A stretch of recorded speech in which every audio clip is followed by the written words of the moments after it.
Hi friends, welcome to our channel my lifestyle and cooking. First time பார்க்குறீங்கன்னா subscribe பண்ணிவிட்டு பாருங்கள் friends. நம்ம இன்றைக்கி வெல்லம் தேங்காய் வச்சு ஆவியில் வேக வச்ச ஒரு ஹெல்த்தியான ஒரு ரெசிபி தான் பார்க்க போகிறோம்.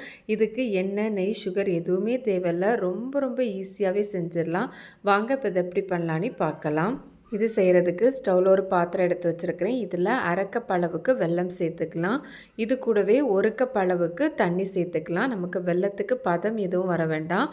வெல்லம்லாம் நல்லா கம்ப்ளீட்டாக கரைஞ்சி வந்தாலே போதும். இப்போ உங்களுக்கு பார்த்தா தெரியும். இது போல் வெல்லம் நல்லா கரைஞ்சி வந்ததும் நம்ம ஸ்டவ் ஆஃப் பண்ணி இதை ஆற வச்சிடலாம். இது போல் சின்ன சின்ன பாத்திரத்தில் தான் நம்ம ரெடி பண்ணி எடுக்க போகிறோம்.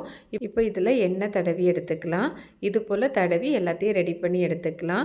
அடுத்ததாக ஒரு மிக்ஸி ஜார் எடுத்துருக்கிறேன். இதில் அரை கப் அளவுக்கு துருவின தேங்காய் சேர்த்துக்கலாம்.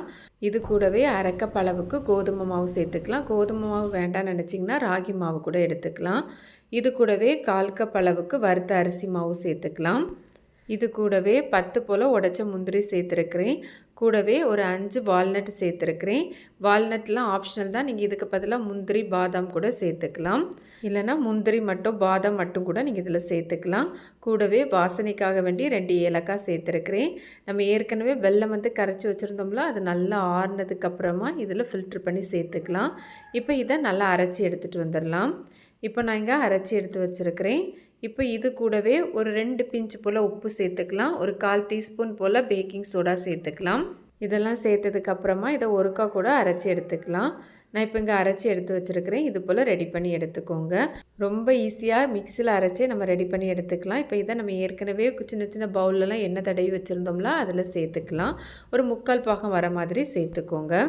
இது போல் ஆவியில் வேக வச்ச நிறைய ரெசிபி நம்ம சேனலில் இருக்குது. லிங்க் ஐகார்ட்லலாம் கொடுத்துருக்கேன். சேனலையும் ஃப்ரீ டைமில் விசிட் பண்ணி பாருங்கள். கண்டிப்பாக உங்களுக்கு யூஸ்ஃபுல்லாக இருக்கும். இப்போ இதை ஆவியில் வேக வச்சு எடுத்துக்கலாம். நான் இங்கே இட்லி பாத்திரத்தில் தண்ணி வச்சுருக்கிறேன். மேலே ஒரு ஸ்டாண்டு போட்டுட்டு அதுக்கு மேலே இட்லி பிளேட் எடுத்து வச்சுருக்கிறேன். தண்ணி நல்லா கொதிச்சதுக்கப்புறமா இந்த பவுல்லாம் நம்ம இதில் வச்சிடலாம். இப்போ இதுக்கு மேலே கொஞ்சமாக துருவின தேங்காய் சேர்த்துருக்கிறேன். இது ஆப்ஷனல் தான். நீங்கள் வேண்டான்னா ஸ்கிப் பண்ணிக்கலாம்.